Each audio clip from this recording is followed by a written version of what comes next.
the next 20 minutes for you to figure out what's going on. Or how many of you have ever been on a television show and all of a sudden the power goes out, for the last 15 minutes of the show? Well, anyway, the reason I say that is because this is a sermon. It has an introduction, it has a body, and it has a conclusion.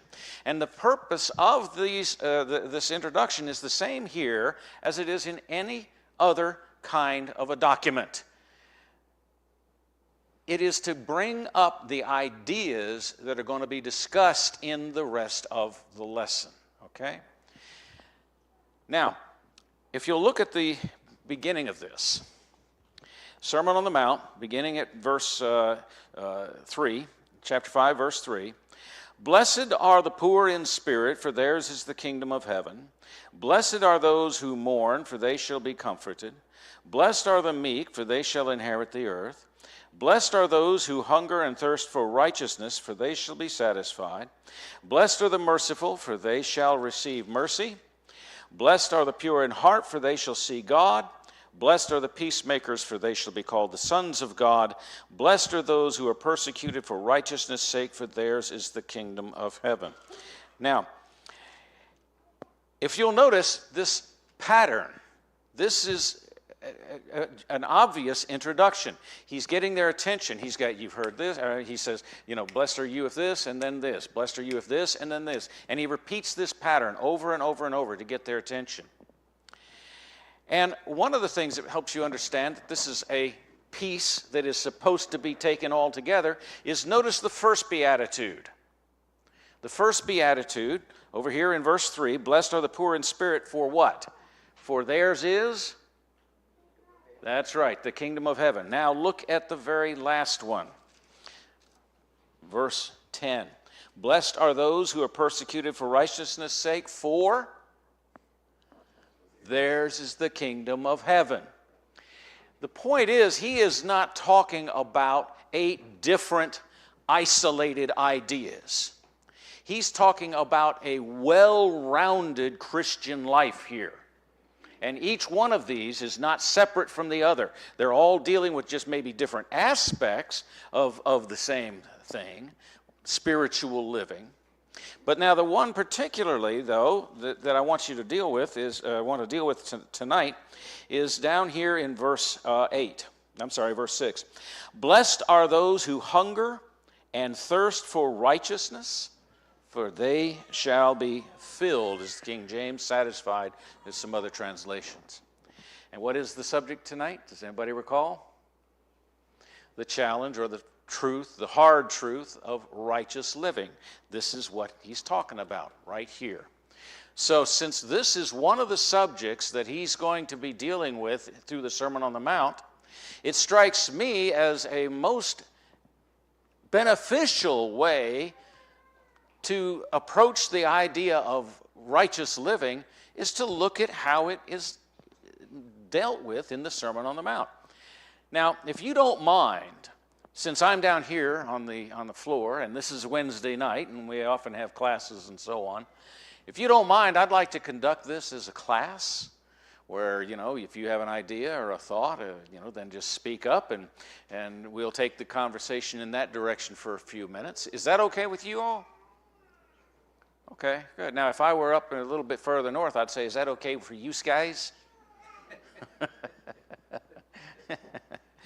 And so, anyway, so if y'all have a thought on righteousness and the hard truth of righteous living, if you have a thought on that as I'm going through this, please raise your hand, speak up, yell out, and we'll take the conversation in that direction. I know what I'm going to say, but I may not be saying the question that's in your mind, and I can't read your mind, so please, if you've got a comment or a question, all right? Okay. Any comments or questions? Well, interesting the way that the topic was assigned and said the hard truth of righteous living. I'm going to suggest to you the hard truth of righteous living as it is expressed down through the Sermon on the Mount here is that it is something you and I have to do. That's it. Now, I know you can hear all day long on the religious radio, religious broadcast, religious television. You can hear until you're blue in the face is that you can do nothing for your salvation. It's all in Christ. It's Christ does everything. Christ is everything. And in a sense, I don't disagree with that, okay? But when you take that to the extreme that so many people do, what that basically means is nothing for me. And so you have so many Christians, or people who claim to be Christians in our communities and in our nations, that rely on what I call cheap grace. Now, I didn't make that term up. I got it from somebody else, but I liked it. And so, when I get a good idea, I steal it. Any other thieves in here? Most of the intelligent things I say, somebody else put into my mind. And so if you think about that, it is tough for us to live righteously because it's something you and I have got to decide we're going to do. Now, I want you to kind of look down a little bit. He's talked about here how blessed are those who hunger and thirst after righteousness. What do you think of when you think of hungering and thirsting?